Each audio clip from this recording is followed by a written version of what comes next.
Hi, welcome back to Weatherford Daze. I'm Rachel. This is Jason. We are the Weatherfords, and we are super excited that you decided to join us today.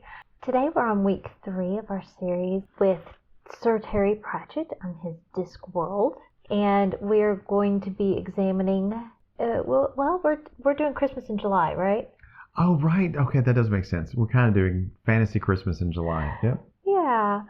Only, this is about Hogswatch, not Christmas, but it is the Discworld equivalent of Christmas, and the Hogfather, who is the Discworld equivalent of Santa Claus. And that's the name of the book. Yes, the Hogfather. So this one, I have to say, Okay. out of the 4 that we are doing this month, this is my least favorite to read. At least I found it the least enjoyable to read. I think that it's fascinating and it's going to lend itself to a great discussion. Yeah, I think so. I'm excited about discussing the book. I didn't enjoy reading it quite as much. Not that it's not, there's some good parts to it. I honestly think out of all of the Discworld books that I have read, and I'm pretty sure I have read all 41 of them, this is my least favorite to read.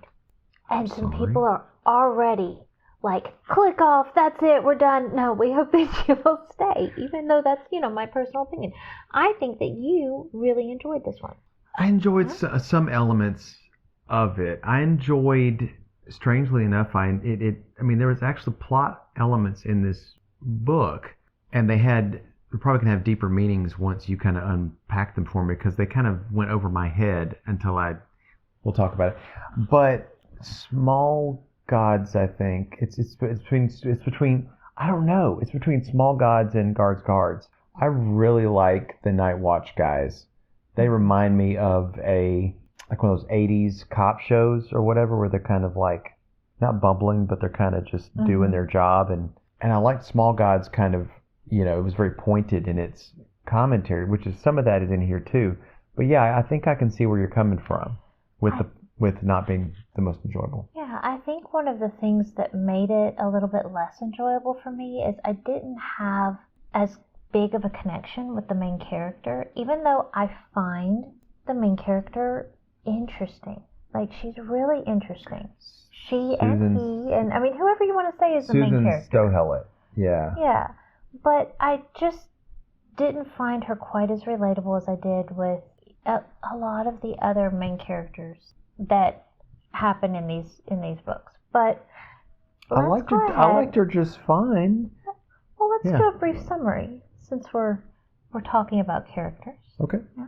So I'm going to try not to get as detailed about the plot as I have in previous episodes, just so we don't bog us down. And the thing is this story is much more about it's much more about what it is being said than I feel like it is about the plot. The plot is rather even more simplistic than the other plot. So our story basically starts with, we see that the Assassin's Guild has been contacted by some a mysterious figure in a hood, and has been employed or asked to kill or to basically take out of existence the Hogfather. As close as you can get to assassinating a semi-divine being as possible. Right. Because, just like in our world, Santa Claus, the Hogfather is a concept, and yet we know that Terry Pratchett liked to make concepts real. So, yeah. And death is an anthropomorphic concept, if you really want to think about it. So, yeah, he really does. Right. So, in this book, basically, we're dealing with all of these things that are beliefs or fairy tales or ideas of, these concepts that humans have created, a lot of times for children, are real. And so, what's going to happen when you take Santa Claus and you get rid of him? So the Assassin's Guild puts one very interesting madman whose name we're going to discuss because the name is really interesting, but puts him in charge, and he grabs a group of thieves together and manages to actually get rid of the Hogfather. And at that point, Death, the personification of Death, who we've met in several of Terry Pratchett's books previously, he decides that he needs to step in to do the Hogfather's job. And then we meet his granddaughter, Susan, who is kind of brought into it because she sees her grandfather is doing this and doesn't understand why, and she's curious, so she decides she's got to figure out what it is that he's doing and why he's doing it. So she gets on board and starts following the clues. And we find out that that was actually by design by Death, which, by the way, we're going to have spoilers. Probably should have said that at the beginning. We're spoiling the book completely. Going to try and be brief, but we're spoiling it. Did you not get Mary Poppins vibes from her? And I think she's a governess that is just a little bit quirky and yeah, and kind of takes charge of things and has a kind of different point of view. But but Terry Pratchett wants you to, because there's actually a joke later where she says something about chimney sweeps on a roof, and it's kind of like, so I see what you did there. But as long as I thought of her as Death and Mary Poppins put together, I was like, I liked her just fine. She's a governess that is something more. Yeah. Which, yeah, totally works. But she, in the world of Death and the granddaughter that has inherited some of the abilities of Death, it's kind of one of those that she can just leave because she knows she can come back whenever she wants to the time. And especially because it's Hogswatch, and Death is doing he's doing the job of the Hogfather, not the Godfather, of the Hogfather, who's able to. It's the timey-wimey thing happening. He's able to do everything all in one night. Right. Yeah. It's because it's Santa Claus rules. So, which really does make for a fun book, because you have a whole lot of stuff, but the amount of time that it's happening in is just kind of really irrelevant. So, she as a governess is able to leave the children that she's in the care of and come back at the exact time that she needs to. And so, yeah, she goes on a mission with a raven and the death of mice. Death of rats. Yes. He's like a little hooded rat. He just says, squeak, eek, eek, And they start following all the clues to try and figure out what Death is up to, why he's the Hogfather, and then you also see the wizards of Unseen University? Yeah, Unseen University. And again, they're in Ankh-Morpork in this one, by the way. A lot of, when you're not in a different realm altogether, you're in Ankh-Morpork. So you've got the wizards that are there, and they have a machine that is a thinking machine, and just lots of stuff that are happening. It's like the fantasy version of like the HAL 9000 or any AI that you would bump into nowadays, and it's very of now, because we're all talking to Chat GPT now and again. They call it Hex, and it's pretty fun. He makes a lot of computer jokes in this that I kind of related to, like the little hourglass coming down from the spring. I feel like this is one of those that you kind of like spend a very long time, I guess, like a lot of mysteries, which we're following along on a mystery, and you're kind of seeing all of the pieces, that are separate, that you really don't understand how they work together. Yeah. Until all of a sudden it's like, oh, okay, now we're connecting things. And yet, like Terry Pratchett does a lot of the times, I feel like you kind of reach the end still going, what on earth is happening, actually? And why is it happening? And okay, that happened. But it really is one of those that it takes some sitting and like digesting afterwards to actually go, yeah, so what and why and how did all of those pieces fit together? Some of the scenes I didn't know the point of, and then I talked to Rachel at lunch, and it made. I just went, it's all connected. It's all thematic, and I must have just blazed past it, searching for the through line of the plot, and I didn't catch all the themes. But thanks for that. Well, it is one of those that once you really pick up on the fact that there really aren't any, like everything that you think is just kind of an extra or an aside is all there for a reason with Terry Pratchett. He doesn't put anything in his books that don't actually support the main idea that he's trying to build on. So, they all they say something. And that's, with, you've got a computer that thinks on its own, but it's, again, this book, and let's just go ahead and say it, the main theme that Terry Pratchett is trying to uncover is belief, and yet truth and belief, and how belief actually shapes reality.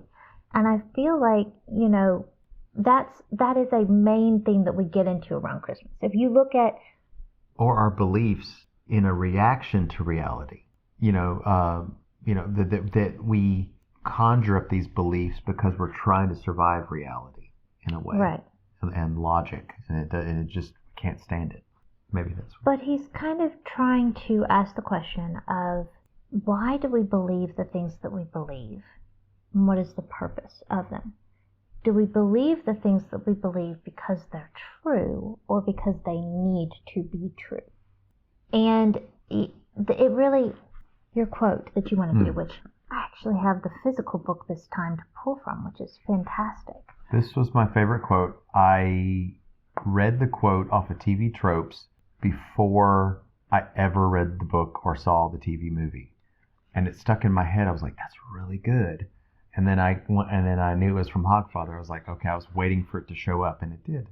But part of the plot is that the sun is literally not going to rise, because as a part of like a winter solstice, kind of the longest night of the year, that Father Christmas or the Hogfather has to do his thing, so that the sun will rise again, and he can't, and so they're saying that literally is going to happen, and this is where this leads a conversation between Susan and Death.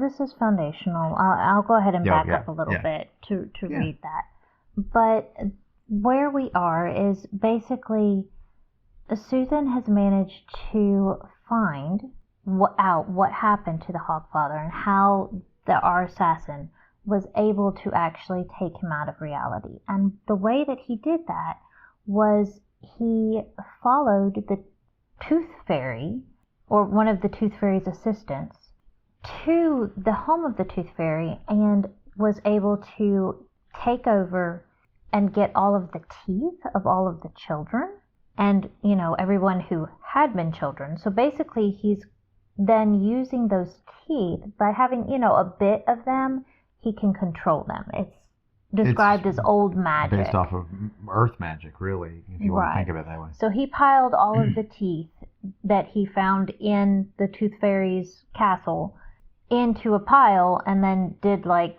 runes or something around it in chalk, and yet he was able to control them to make them not believe in the Hogfather anymore. And when no one believed in the Hogfather, then the Hogfather ceased to exist.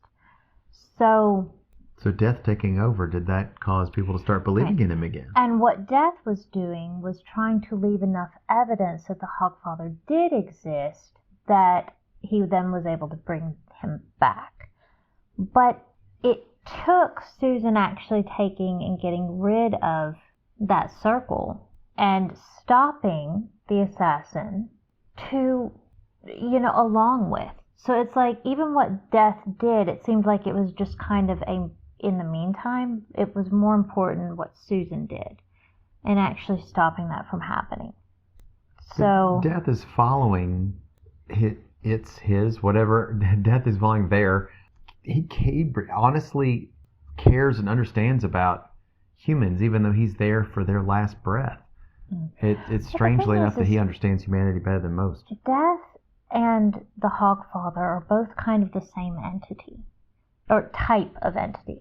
They're both something that is a personification of an idea that, humans have believed in, and then they kind of took on this being of their own. And death, has created his own reality. But yeah, you also see these, the mysterious beings that hired the assassin. But let's pause on that for a second, because I want to talk about them more too.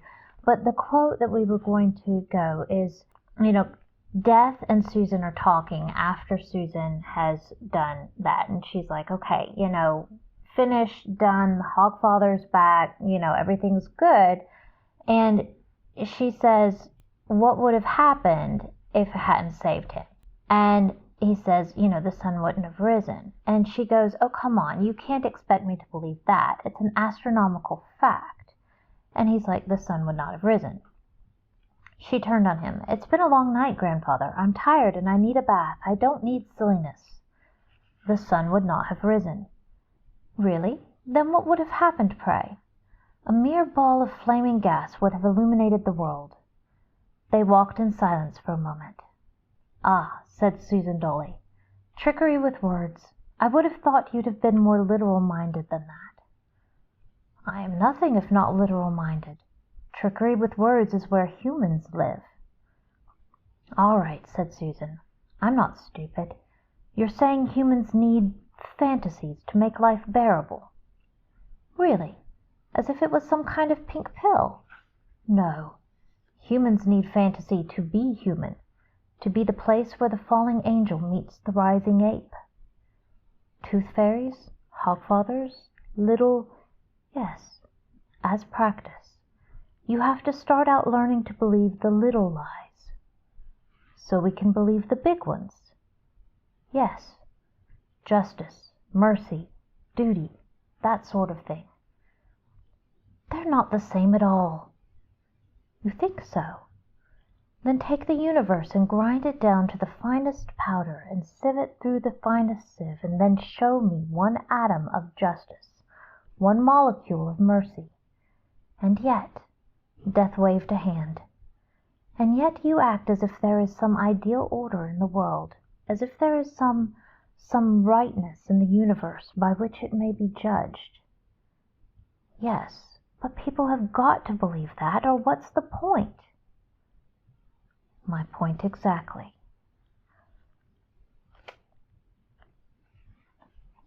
We'll stop there.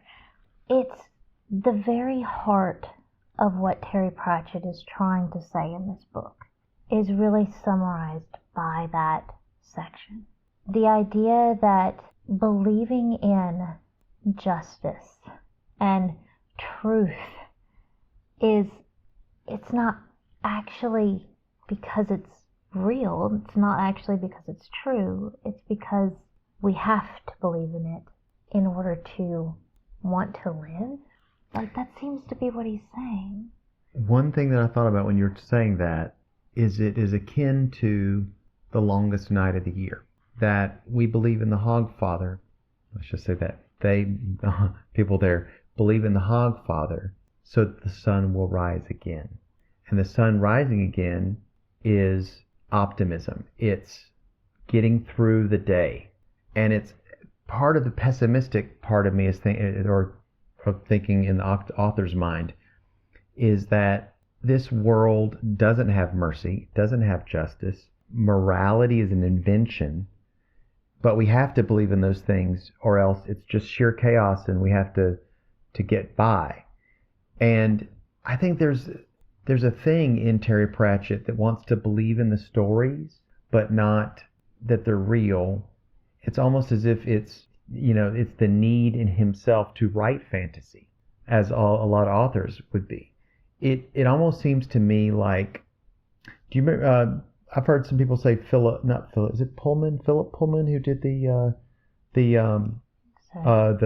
Northern Lights series, which had the Golden Compass. He's been called the anti C.S. Lewis. I think there's somebody more like C.S. Lewis that is his opposite, and that'd be Terry Pratchett.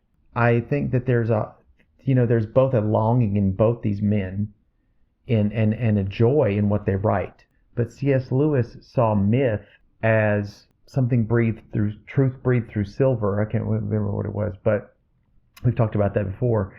And it's almost like he's saying that the myth is a reflection of a deeper reality that exists.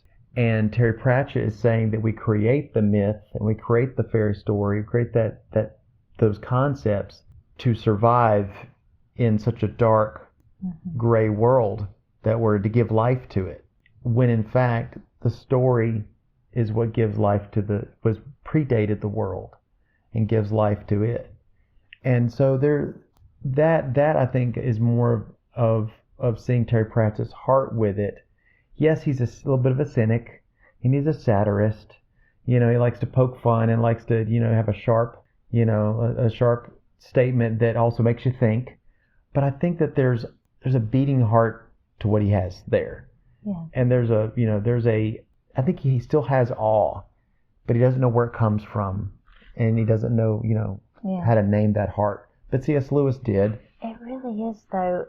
When you sit here and you go, rather than truth, like we believe in truth because it's true, he's saying we believe and that makes it truth because we need it to be true. Like that the need creates the truth rather than there being a truth that is higher than what we need, and that we recognize that truth because it's true. It's like when we as Christians go, deep calls to deep, that there's a truth that's beyond, and that there's a part of us that recognizes truth for being truth because of the fact that we are, we're image bearers of God, that we were created in His image. And so that part of us recognizes the truth as being something beyond and outside of us. He's going, by denying God, he's denying that there is an ability for there to be a truth outside. And, ultimately, that really is the only place, because you can't actually acknowledge that there is a truth beyond, that the concept of, what were your words? Justice, mercy. Justice, mercy, duty, that sort of thing. We know that justice is truth because God is just. We know that mercy is a true concept because God is merciful. We know about duty because God placed it in us to be, Yeah. Like that is, those are all parts of who He is. We know that love is a true concept because God is love. We know that there is truth because, again, He is the truth life. Yeah. The thing is, though, all these concepts, for them to exist, for good and evil to exist, you first have to define what good and evil is. And most of the time, the definition of said thing is, in Terry Pratchett and some other people's mindset, is purely invented. And is what is good now? Was it good 1,000 years ago, or 2,000 or 3,000? Is it changing? Will good be different 200 years from now? Then it almost seems like it's worthless. These elements and these things, concepts, have to be transcendent. Mm-hmm. And these are things, just like the laws of physics, these things have to predate the existence of all we see, hear, and taste, all that we can sense. And that's because it comes from God.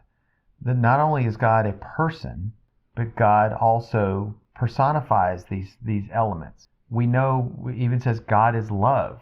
Well, God is everything that is love.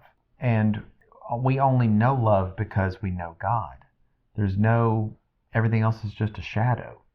But it seems that Terry Pratchett is saying it's almost like he is, I would say he exalts man a little bit. Mm-hmm. Oh, what is it? It must be, I think it's Shakespeare, where he says, in Shakespeare, I think, I don't know if it's Hamlet or something, but I'm not sure. But Shakespeare says, how like unto a god is man. What a work is man. You know, in apprehension, how like an angel, how like a god. It's very uplifting of man, so much so that aren't we so great that we made stories to get so we could get duty and justice. We invented these things to get by and to adapt. And aren't we great? And there is no God, but we create fantasies and create gods. We are the creators. And he's not saying that to be proud, and because he talks about mankind's foibles as well through these stories. But he's rather humanistic. He's rather, he pumps humans up a lot by his writing. But some of the themes that support and that he explores in this book. So let's backtrack a little bit, because we have referred to the assassin so far as only the assassin. So the thing is that this assassin, his name is Mr. Tea Time. But the thing is that though we see and read, as the reader, we're reading this book, this word that we know is tea time, right? It's not very long after seeing the name that we get corrected by the character himself in the book and shown that the pronunciation is actually different, that he pronounces his name Teotime. So you're at once faced with a decision as the reader. And this is one of the very first things that Terry Pratchett introduces that is actually, you thought, oh, well, this is just a joke. And I'm sitting here going, oh, we're actually presented with a quandary. And there's a reason for that. It's a stealth thing. I think because it snuck under my radar, to be sure. We as the reader, either we're going to do, one of two things. And there's going to be a couple of different reasons why we choose what we choose. Either we're going to continue saying tea time every time that we read his name. I did a lot. And you do that either because, well, it's just easier, right? Yeah. This is ridiculous to try and say his name. But we also make a judgment on his character because we're going, does he deserve, as an assassin, we actually find out that he's not just an assassin, he's crazed, just kills people because they're just to see what'll happen. He's a psychopath. Yeah, he's really a psychopath. So there's also kind of that thing of going, I'm not going to give him the honor of pronouncing his name the way that he wants it pronounced because I don't think he deserves that. So that's, I think his family name is Teotime. And he's telling us that's how it's pronounced. And so we have to ignore our own eyes and our own mind about how this is pronounced. Well, we don't really know. But it's kind of, or we have to retrain our brain to actually, and that's where I went, I just kind of went, okay, I pronounced it wrong, so I'm going to start saying it Teotime. So every time that I read it, I'm like, Teotime, Teotime. Or, sometimes I know that because he corrects the person, that it was somebody else calling him tea time, and he corrected it, Teotime.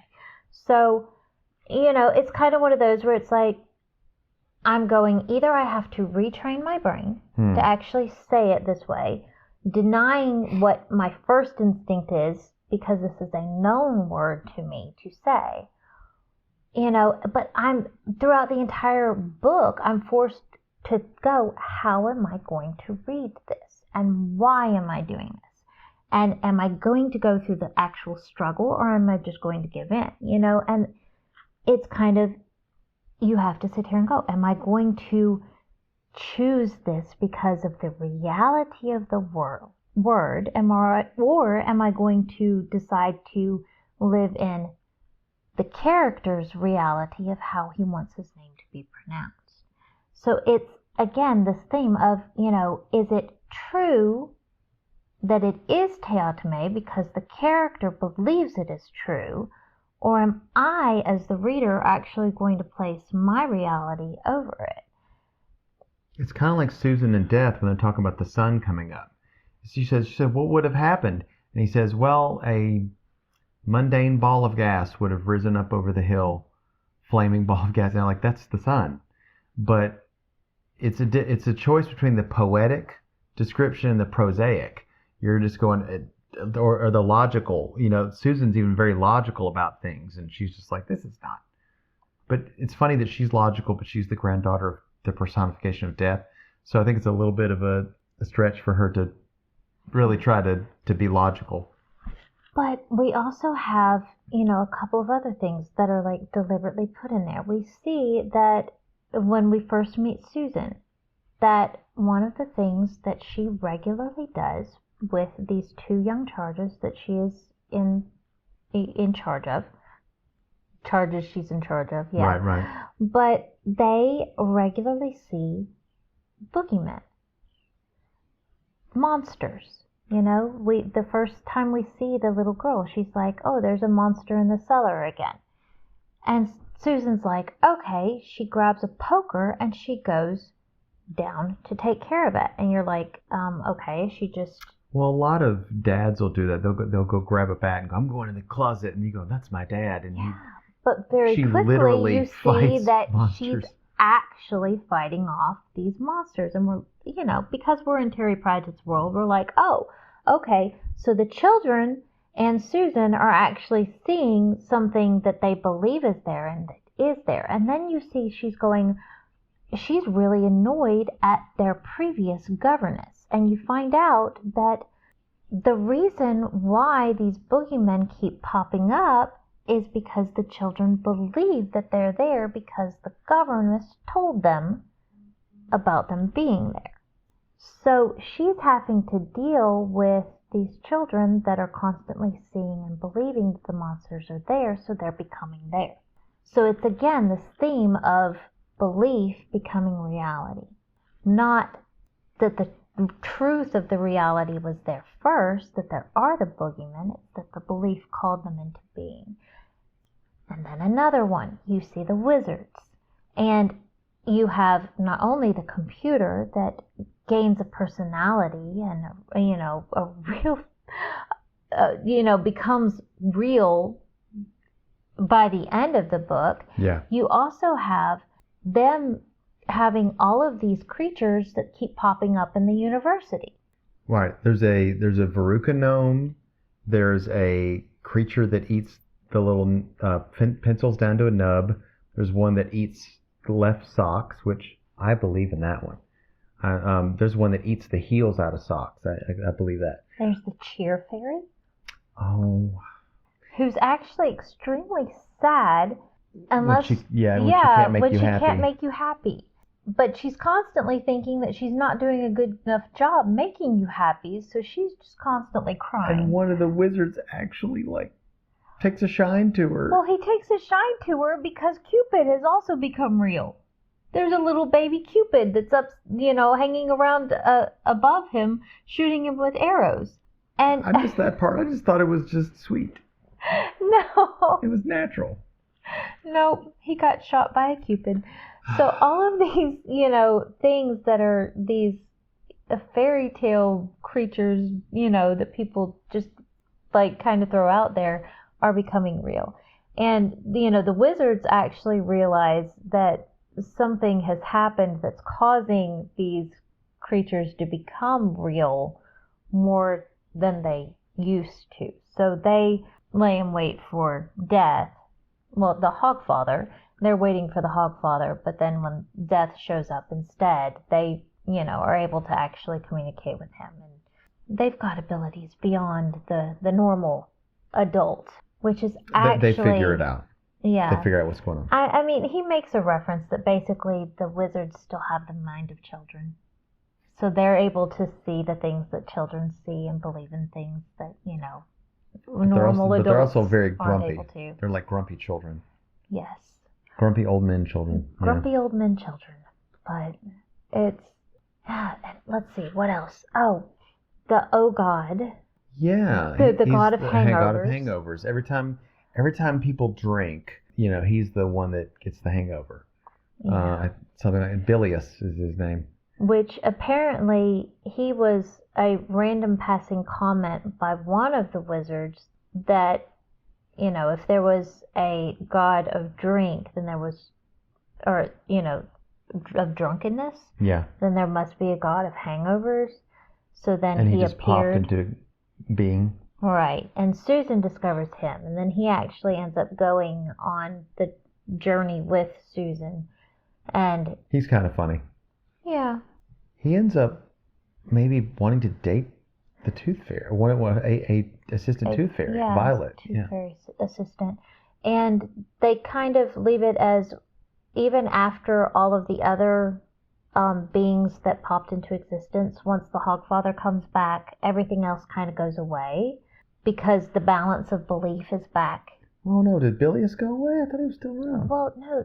Susan's like, well, maybe the fact that Violet believes in him so strongly will be enough for him to stay around. I see. Right. So, even though everything else goes away once the Hogfather comes back, because everything was just there, again, because of a balance of unbelief, that it was a vacuum that was created when nobody believed in the Hogfather, and it was such a huge thing, then all of these other little things were able to come into existence. Yeah, so there's... And then we find out that the Tooth Fairy is actually a boogeyman. He was the original boogeyman. The original Tooth Fairy, not Violet. The original.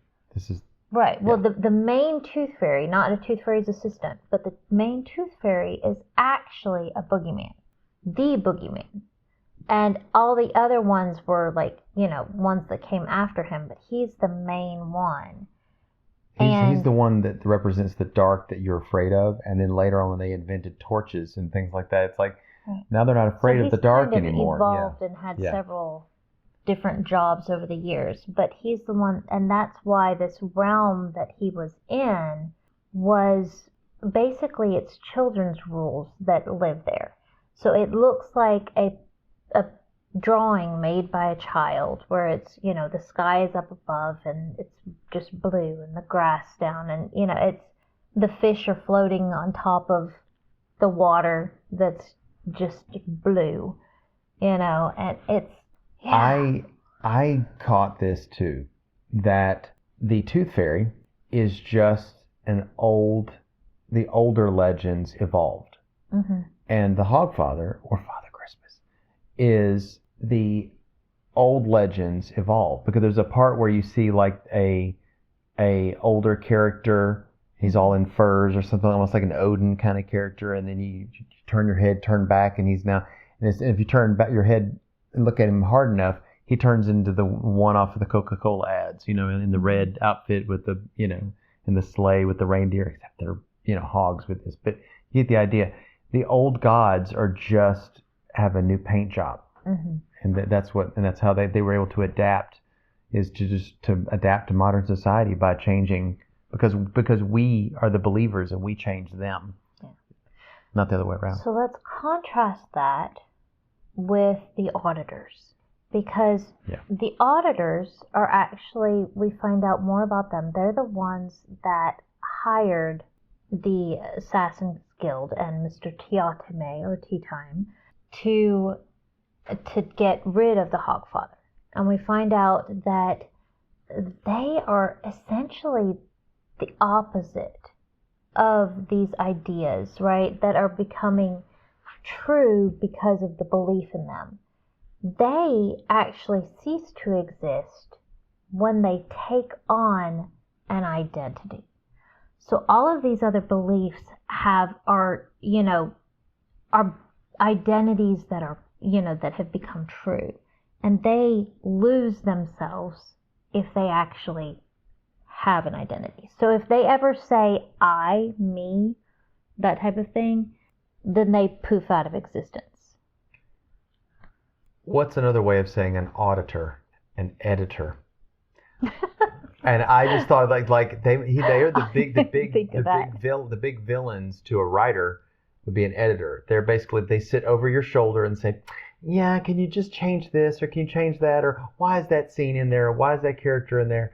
And they want, there's a line where he says the auditors just would be happy with everything being a bunch of rocks going around in circles. Mm-hmm. And that's basically like the universe in their kind of order. And Terry Pratchett likes a kooky universe. He likes a universe that's a disc on the back of carried by elephants on the back of a turtle flying through space. That's what he wants. He wants a universe with Hogfathers in it. He wants a universe with Susan and Death. And the auditors are like, nope. They are the most boring people ever, and they have no self-identity. So I think it feels like he's kind of making a little side kind of pointed. And I think that's the thing of he sees reality as, you believe in magic and it makes it true. But the reality of the situation is that none of that actually exists, but I don't like it. So he's working with, this is actually his idea of what is truth. And the auditors and their desire to get rid of the Hogfather and of anything that's not actual true as being something so horrible. Whereas I would say, yeah, okay, is there actually a real Santa Claus that exists as the legends paint them, or the Tooth Fairy, or any of this stuff? No, but what they represent is very real. I would say that the concepts of justice and truth, and with the Hogfather, the generosity and the joy and the peace and all of those concepts that Christmas represents are very real. Whereas he would say the concepts aren't real. Those are just as invented as the things that we have personified to represent those concepts. And I'm going, there's the tension that he's breaking down in this book, and this very dull, horrible reality that he thinks is reality, I don't think is, but I see where he's going and why he thinks it. I think he's an atheist with a creative bent, because the auditors to me are this cold atheist that's just like, stop it, stop all this fun, because okay. But he's right in going, a world like that is not worth living in. We need to believe in the magical, but as long in as the mysterious, in these concepts, that are don't believe tangible. in God. Yeah, but see, the thing is, you can believe in all these fantastical things, but as soon as you start calling it Yahweh, then he starts having a problem with it. Yeah. Okay, here's my question. In a world where survival of the fittest and natural selection exists, the poor didn't work hard enough, and they really, why should we help them out? Why should we help out the beggars? Why should we help out those people that are in the story, that are down their luck? Didn't talk about that. We shouldn't do that.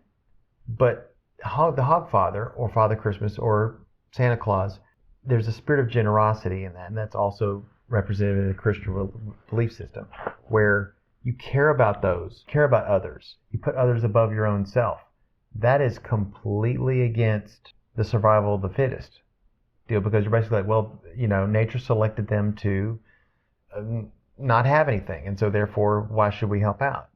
You never see a lion get some extra meat and he goes and takes over to the other animals and goes, here you go. Mm-hmm. You don't see that, but in the human soul, we respond to someone was generous and helped out or gave, and we respond to that because there's something natural in us that gravitates toward this, because God put it in us to do that. The self-sacrificial is one of the most quote unnatural things ever, but God put it into you. And when you recognize that, you realize that's the magic that exists, is that I would is say kindness. Terry Pratchett probably thinks of that as being the most magical thing that is good to believe in that's out there, which is why the whole idea of the generosity of giving he managed to create an entire book out of this concept. Yeah. Of believing in something that doesn't make sense. It's beyond where last time, he's talking about gods, and, he's had the concept of death and believing in, this personification of an afterlife, which, most atheists don't believe in an afterlife either. Yeah. He's dealt with those a lot before, but this is really, the concept around Christmas is that spirit of giving, something that's actually, completely in opposition to what, evolution would say is going to actually be what everybody's motivation is, right? According to evolution, our motivation should be what benefits us most. And giving to other people is never going to necessarily be what should work. And yet we all know that we as a society value that more than just about anything else. Yeah. We value self-sacrifice. That's what makes a hero, right? Is the ability to lay down not only the things that you have for other people, but your life for other people. And often for people who are not part of your in-group. The tribal organizations that we deal with. Even in animals, they have tribes. And you don't see them go, hey, let me go out of my way 150 miles this way and help this tribe out. Or something, no, it's your own family group that you care about more than any other, and maybe a couple other ones, but to give your life so that many benefit is foreign to the evolutionary mindset. But it's the very heart of Christ followers, because of, that's what our God did for us, is he laid down his life. And Brother was very merciful toward Vorbis, even when it doesn't make sense that you should do that. Mm-hmm. So he was doing those things as well in the last book we talked about. So this concept of justice, morality, and mercy and things like that, he brings it back again in this book. So this is kind of a which I do want to say real quick. Gods. That is something I didn't talk about. That's another thing that he does with the belief, is he has Death as the Hogfather he takes from a restaurant an entire, like all of their food that they have at the restaurant that they're about to serve to their guests, and he gives it to these beggars out on the street. And he swaps what the beggars were going to eat, which was a bunch of boots and mud, with what they had at the restaurant. So he does a swap to give the beggars this wonderful meal. And then you see... The first shall be last, and the last shall be first. Yeah, but then you see the restaurant, like all the chefs and the waiters and stuff, having like this panic attack, and they decide, oh, well, what we're going to do is we're going to cook the boots and the mud, and we're going to give it all kinds of different fancy French names, and we will serve it to the people, and they will like it because it has a fancy French name. Which is also Terry Pratchett's secret kind of joke on French restaurants and hoity-toity cuisine. Boots, they're made of leather, and leather comes from cows, right? So they're having aged beef. That is literally what he does. Filet of sole, anyone?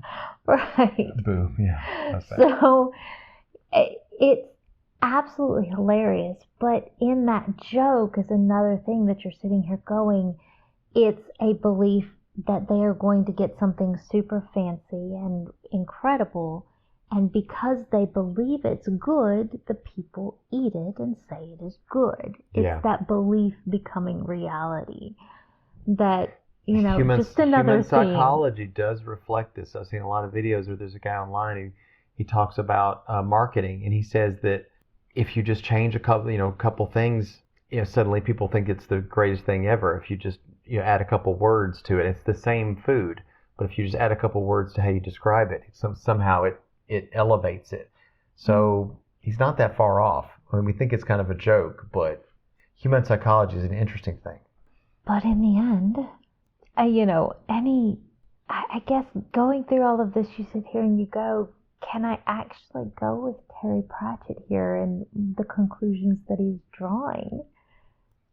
Not entirely so, but I see the heart of what he's trying to say, and I can relate to some things without giving a complete rubber stamp to his mindset.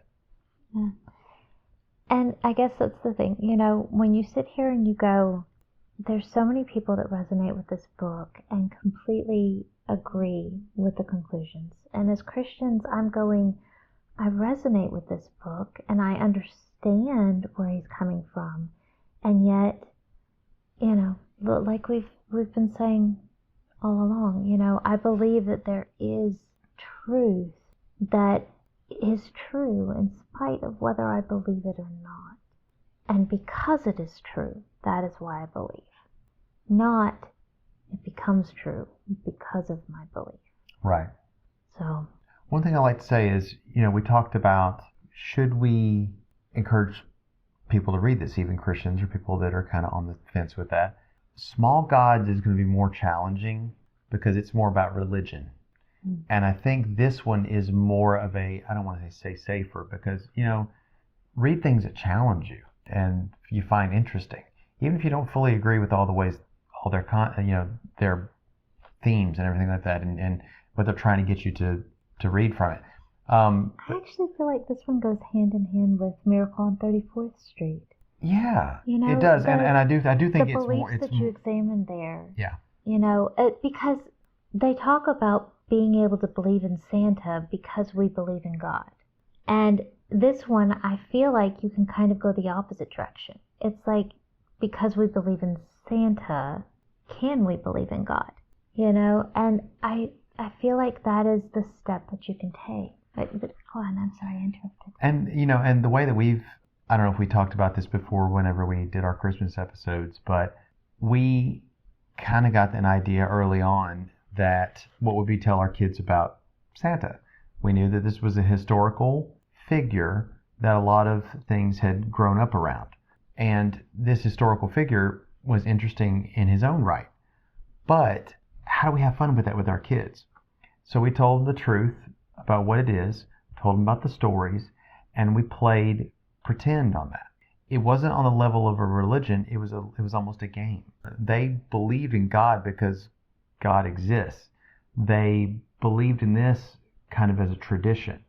And the things that Santa represented, whether that was magic or whether that was giving or the spirit of Christmas, all those things were great. But all those things that are there are all present without Santa. They're all present there in the spirit of the season, that is Christ, and that is the Advent. So all those things are there.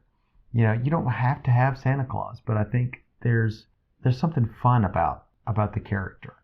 And I think that there's some things that Terry Pratchett gets very much right about that. And I can enjoy it, even if I can't go where he wants me to go. So I do, if I were to say which one would you recommend for somebody, I think that this one's probably the one that's a little bit more most people's, challenge level in terms of their belief system. So that's probably their favorite. That's probably why people connected with it so much. Well, the funny thing is I actually did search on YouTube to see if there was an analysis of the Hogfather from a Christian perspective. Did not find it. So we may be the first ones that have done this, or maybe it's there and just didn't show up in the YouTube search that I did. If it is, hopefully one day I'll maybe putting this one out there, I'll be able to find another one that's out there. But, yeah. I don't think a lot of Christians are doing what we're doing in, actually taking Terry Pratchett's books and trying to look for, God in those. So, yeah, if you guys enjoyed this, and we would love to hear, any thoughts that just popped into your head while listening to this. I know there's so much more we could say. And so, yeah, I, would love if it sparks any discussions. But we're going to wrap up for today. And next week, we will be back with our last installment of Terry Pratchett's books. We're going to be discussing Night Watch. And we're going to be returning to the world of Sam Vimes and the Night Watch, which has the team has grown, I think, as since we last touched on them. And which we did actually see Nobby pop up in this one too, which was fun. We'll probably see some other characters that we missed that in the story that happened in between. But yeah, it's kind of a neat bookend because we started with the Night Watch and we're ending with the Night Watch, in a sense. So yeah. So we hope you'll join us back then, and we'll see you next time.